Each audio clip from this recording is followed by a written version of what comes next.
back and forward. Well, it looks like a rolling pin, doesn't it? Should be in the kitchen, don't you think? But actually, no, this is actually something else. It's actually a maze, would you believe? If you look carefully, it's got a ball bearing there, which has got to go from one end, where there's a black pin here, through to the red pin there. So it's actually a toy maze. Extraordinary one.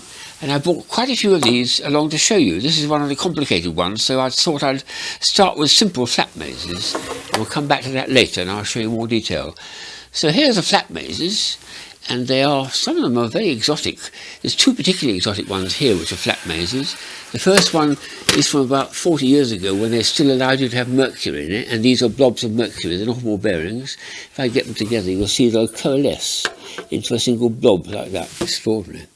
It turns out the best way to guide this through to the middle is to break it up into 2 bits or 3 bits and let them come through the passages here, because it's got a high surface tension on mercury, and it wants to stay as a round blob, and you've got to make it go into a long sausage to go down through these various passages. So it doesn't like that. So break it up and it makes it easier, and then you can combine them in the centre.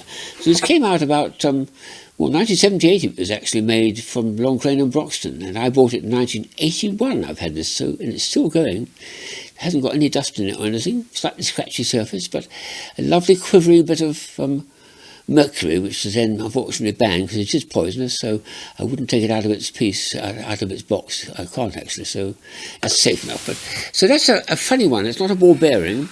And here's another one, which they are ball bearings, but they're put into little lozenges, and this is a lovely idea because it looks so comical to see them flipping about like they call them Mexican jumping beans, which is a ball bearing in a sort of oblong pill type shape of plastic, hollow inside, and when the ball bearing flips back and forward, it makes the thing flip up and down in a very comical way.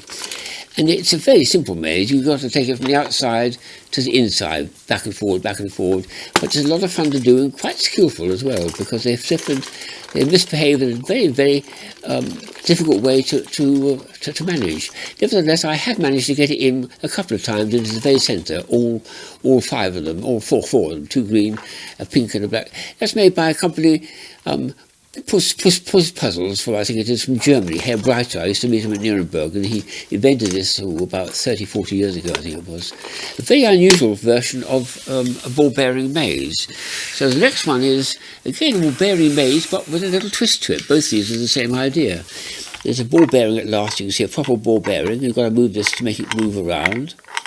But if you look at this, you'll see I'm moving this around. There's actually a maze which is made of clear plastic at the top, and there's a maze made of little balls of yellow plastic at the bottom.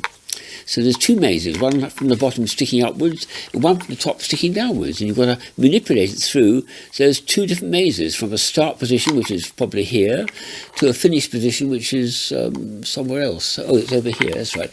It goes from one side, from where the arrow points, up to that side, and it's a tricky thing to do. I haven't yet got back to solving it. I've had it for some time.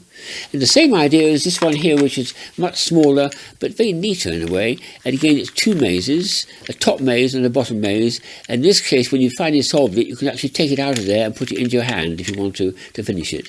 But that's got 2 mazes, and you've got to manipulate the top surface so that it's guiding it through both the top and the bottom set of walls. Both the same sort of, just a little bit unusual. And here's another one which is actually very widely available. This one, you'll see it in a lot of mail order catalogues. It's a straightforward maze, except that at the end of it all, you've got the ball when you find it in the end position, and then you can open the box which contains some money, or a card, or a gift, or a happy birthday wish or something. I've got it on the end with a bit of difficulty. The start position is right beside it, but you have to work it through, all the way through the maze, both sides, and eventually get it to that position there. When you push this forward and do a little click, I can get this to work. Woof, woof, woof. Come on, fella. Woof. And don't. No.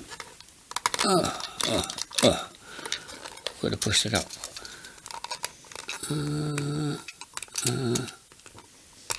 I haven't not succeeded in doing this. Unless you push it there. No, you don't. You've got to push it there. I don't know what to do with it. there should be a little click. What I think I might do is, when I do open it up, is to put a slightly bigger ball bearing inside, because it should click and the bottom drops out and you get your prize. That's a very, very widely available puzzle, the one which includes a little gift inside, which you have to get at by first of all solving the maze. But again, it's a flat maze. And the last one to show, which came from one of the international puzzle parties I go to, is again, it's a flat maze, but it's on 2 levels. In this case, you don't turn things, you just slide things back and forward. Can you see a very faint, through the glass there, a ball that's moving back and forward? Click, click, click, and I'll turn it the other way. It's still a little bit dim to see because it's quite thick plastic he uses. But there's a different maze here to the other side, and you have to manipulate it from the start position here. We push it in through the little hole, and you get it out through the hole there, and you finish with it. And it's quite a tricky thing to do. You've got to go both sides and work out a route, which includes sliding this back and forward. So all those are flat mazes, but so little originality. Well, a lot of originality compared with just an ordinary one which, this sort of thing, but without Mercury, just a little ball bearing inside, would be a completely normal flat maze. Now you move up into 3 dimensions and you come up to some extraordinary ideas here. The one I showed, perhaps I'll do that first, is a cylindrical maze, and you're going from this black pin here up to the red pin up there, and it's tricky to do because you're working all the time on a curved surface, not a flat surface like this. And so they help you by having these little walls which have got a series of little upright pins to help you to lodge the ball against them and help you to guide it through it. Otherwise it would be almost impossibly difficult to solve this because it's a curved surface all the time. I have solved it once, I think, but it took me a long time to do, I have to say. And you could just park it somewhere and then go away and come back the next day and finish it off. But what I like about it, it's got, apart from being a rolling pin, it's got a lovely feel to it. It feels ergonomically very satisfying to do, and it's a very pleasant and pleasing version of the maze in 3 dimensions. There's another one here which is also 3 dimensions, which is, would you believe, a circular maze. Extraordinary ideas. There's the actual maze path itself. There's a little light to show you where you're going. And what's holding it in position and making you go down this thing here is this one here contains a tiny little pin inside where my finger is. I'll put it there and show you. There's a little pin there that protrudes upwards, and protrudes up or down, but into the path of the maze as it goes through, and makes it, actually, it has to follow a path in order to make it move. So you put the top on, we'll set this with the flashing button at the top, and then we'll put that on, and then you can see it's definitely there, and then you've got to move it around so that it ends up at the bottom. And I'll start the manoeuvring around to see if I can get it out of the range of that of the top, which I can't do very well. I'll cheat by just turning it a little bit sideways. So when you finally get it a bit further in, you'll see you can still see the point there shining through the red spherical hemisphere that's holding it, so you can see where you've got to, as it were, and you're trying to get that from the top position through to the bottom position by manipulating it, and you've got your fingers here to move this around this way and that way to make it do that. A tricky thing to do. I haven't actually solved that one, so sometime I've got to do it. And when I first got it, I had to actually take the thing apart, which I love doing, and finding that inside the thing is a little cavity where they have a battery. Would you believe this is a very old toy? It's got the old printed circuit board, which creates a tiny little flashing current. Not a chip, because this is very early days. So that's the setup, but that's from 1980s, I think it was. A spherical maze, which is a very, very interesting pattern, a very interesting design of maze to produce. Then there's cubic mazes on cubes, and there's this one here, which if I can get it started, relies on releasing the ball bearing from the top here. There's a ball bearing here where it says start, and you've got to get all the way through to the finish line. If I get this to twist a little bit, let's have my other key. And then what you've probably got to do, I suggest, is visit each of the 6 faces in order to get to the solution. If I turn that like that, there we are. Now we're starting, and I can get the ball to move over different patterns, and then it's going to move into this side. I think you've probably got to visit all 6 sides of the cube in order to end up finally at the end position, and then you're done, you're finished. A very nice idea for a cube maze. But now look at this cube maze. This is extraordinary. This is about 8 years later. They came up with this wonderful idea with a huge number on there, 699,000 different puzzles. How can that be? Let's have a look at it. Something very odd's going on here, because for a start you won't find any ball bearing waiting to be manipulated. There's no ball bearing anywhere around. So what do we do about that? Well, the answer is, this is a maze which comes apart, and then you can put it together in 700,000 ways. Look at this. I unslide that, I turn it upside down, and whoosh! There are the ball bearings. And now you've got, this is the clever bit, this one piece here, number one, can be set that way, or that way, or that way, or that way. That's 4 different ones.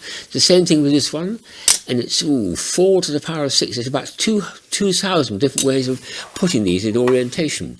In addition to that, when we put that in the bottom, it could be on the bottom, but it could be on the side there, or that side there, or that side there, or the top position. So when you add it all up, you come up with this extraordinary number of 699,840 different mazes from this one piece. So I set things up to start with. They've got numbers on them, which does help. And I set it up like this, and I set up this one here like this. Each of them matches so that the paths, when it goes round to the next face of the cube, are in line, so there's no trouble in getting it from one to the other. So you don't put the ball bearings away, you want to keep them. You've then got to find how to put this last bit back again. I think it goes in there. Or is it the other way up? No, I think it is in there.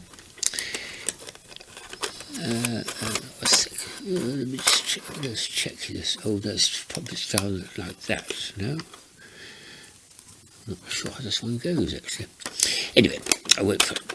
When it's finally in position like that, you can then play with the ball, manoeuvre it round, and say, well, I've completed one of 700,000 possibilities. There's an awful lot more to do, too many, but what a lovely design, what a lovely idea that is. A very, very clever bit of design work to go from this simple one to a very complicated and extraordinary idea for something with so many possibilities. I think that's just wonderful.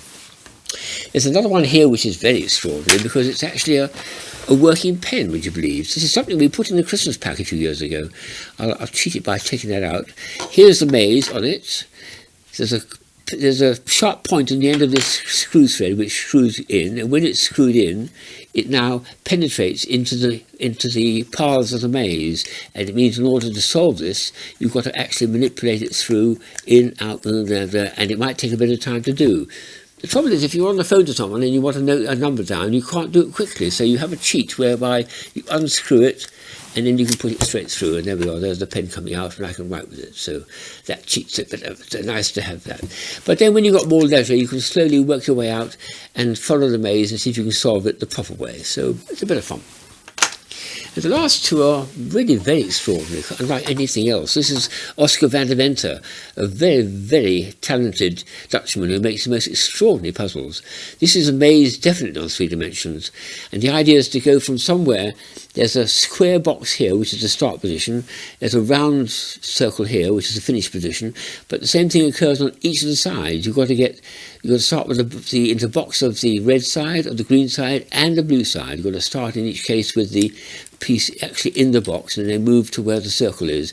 And it's a lot of work and working out in advance where you can move and where you can't move because of the 3-dimensional aspect of that extraordinary piece. It's a very, very clever idea. Oscar's cube is one of the most extraordinary looking puzzle mazes I've ever come across. And it came out about 20 years ago, and it's still, I think, in production because it's such an original idea and so look-actable. It's got tremendous photogenic possibilities. It's unlike anything else I've ever seen, I think. The last one is something that's becoming very popular only in the last few years, I think, when the technology has moved on and they can make these.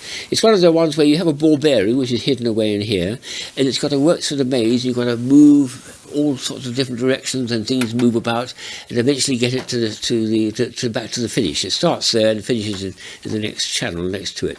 So if I start the thing by taking the pin out like that, and now the ball is inside, and I'm going to work its way through to spirals and twists and turns and turntables and swingers. There's all sorts of extraordinary things. So it's they call it a maze in a ball, I suppose it is. It's a sort of ball, but that certainly is a very, very popular toys that come out in the recent years, and I've got about 4 or 5 in my collection I can use. Maze toys then have really enormously increased and developed in the last 20, 30 years that I've been collecting toys hard, from very simple flat mazes to some of this stuff here, which is very, very advanced thinking and creativity. And I don't think it's over yet. I think if you keep looking every few years, you'll find a clever new development of the maze toy. Start looking.